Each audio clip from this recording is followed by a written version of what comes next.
क्या आप जानते हैं कि हमारे हिंदू धर्म में ऐसा भी होता है कि जब किसी पिता की मृत्यु हो जाती है तो उसके चिता को अग्नि केवल उसका बड़ा पुत्र ही देता है।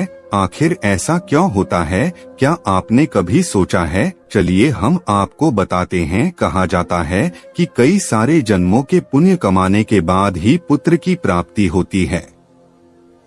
इसलिए पिता की आत्मा को शांति मिले और उन्हें नरक पर न जाना पड़े, इसलिए पिता की अग्नि केवल बड़े पुत्र को ही दी जाती है। ऐसा करने से पिता की आत्मा को स्वर्ग प्राप्त होता है। हमारे हिंदू शास्त्र के अनुसार पिता को अग्नि केवल बड़े पुत्र या छोटे पुत्र के द्वारा ही दी जाती है। शास्त्रों के अनुसार ऐसा माना जाता है कि जब बड़ा बेटा अपने पिता को अग्नि देता है तो उसकी आत्मा को शांति मिलती है और वह मोक्ष को प्राप्त हो जाता है।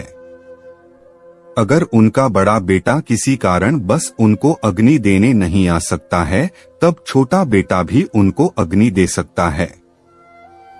सच तो यह है कि इस दुनिया में हमने जन्म लिया है, लेकिन एक दिन हमारी मृत्यु निश्चित है। हिंदू धर्म में मृत्यु से संबंधित बहुत से नियम बनाए गए हैं, जैसे कि किसी की मृत्यु हो जाने पर शमशान घाट में लड़कियां, औरतें नहीं जा सकती है, और वही दूसरी ओर चिता को अग्नि औरतें नहीं दे सकती है, सिर्फ लड़का ही चिता को अग्नि दे सकता है। हिंदू धर्म के अनुसार मृत्यु से संबंधित एक रहस्य यह भी है कि चिता को अग्नि सिर्फ घर का बड़ा बेटा ही दे सकता है। ऐसा इसलिए होता है, जिस व्यक्ति की मृत्यु हुई है वह नरक में ना जाए, उसको यदि उसका बड़ा बेटा अग्नि देता है तो उसे स्वर्ग की प्राप्ति होती है। मानव जीवन में 16 प्रकार के संस्कारों में सबसे अंतिम संस्कार अंत्येष्टि क्रिया संस्कार है। इसमें मृत्यु के पश्चात शव को अग्नि प्रदान करके उसकी दाह क्रिया संपन्न की जाती है।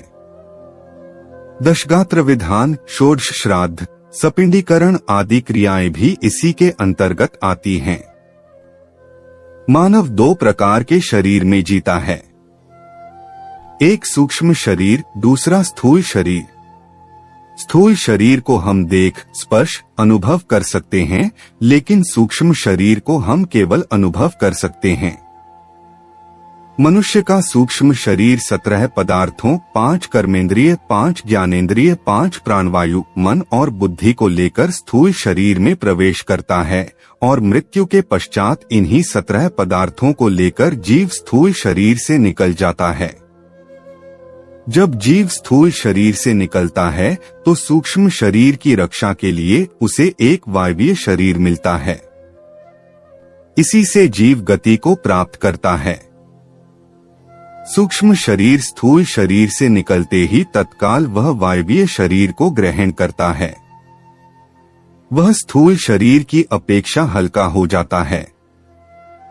चूंकि स्थूल शरीर में अधिक समय तक निवास करने के कारण शरीर के साथ उसका अनुराग हो जाता है, अतः वह बार बार वायु प्रधान शरीर के द्वारा पूर्व शरीर के सूक्ष्मावयवों के साथ रहने का प्रयत्न करता है।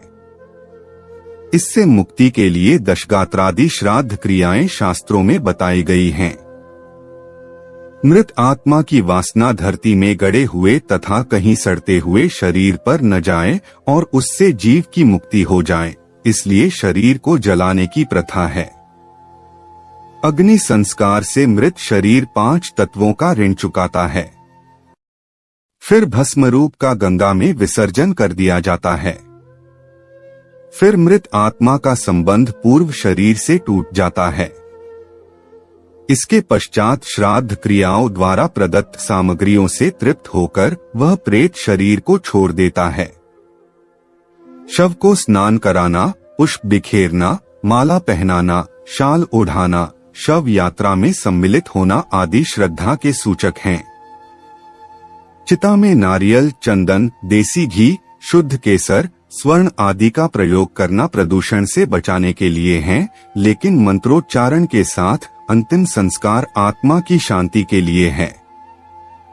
दाह कर्म में चिता पर रखे गए मृतक का सिर उत्तर तथा पैर दक्षिण दिशा में रखने का विधान है। चिता में अग्नि देने से पहले मृतक का पुत्र जल से भरे कलश को अपने बाएं कंधे पर लेकर शव की एक परिक्रमा सिर से आरंभ करके करता है। वह परिक्रमा पूरी होने पर उसे नीचे गिराकर मटका फोड़ देता है। स्वाभाविक जिज्ञासा हो सकती है कि मृत्यु के पश्चात अंतिम संस्कार के कार्यों को पुत्र ही क्यों करे। पिता के वीर्य से उत्पन्न पुत्र पिता के समान ही व्यवहार वाला होता है। हिंदू धर्म में पुत्र का अर्थ है पु नामक नरक से त्राण करना। पिता को नरक से निकालकर उत्तम स्थान प्रदान करना ही पुत्र का कर्म है। यही कारण है कि पिता की समस्त और्ध्व दैहिक क्रियाएं पुत्र ही करता है। यजुर्वेद में अंत्येष्टि कर्म करने वालों के विषय में कहा गया है कि जो मनुष्य अंत्येष्टि विधि पूर्वक करते हैं वे सब प्रकार से परिवार का मंगल करने वाले होते हैं। अत जीवात्मा के सूक्ष्म शरीर की मुक्ति के लिए मृत्योपरांत संस्कार का विधान किया गया है, जिसका प्रभाव सूक्ष्म शरीर पर अवश्य पड़ता है। इस कहानी सुनने के बाद कैसा लगा कमेंट करके जरूर बताएं। धन्यवाद।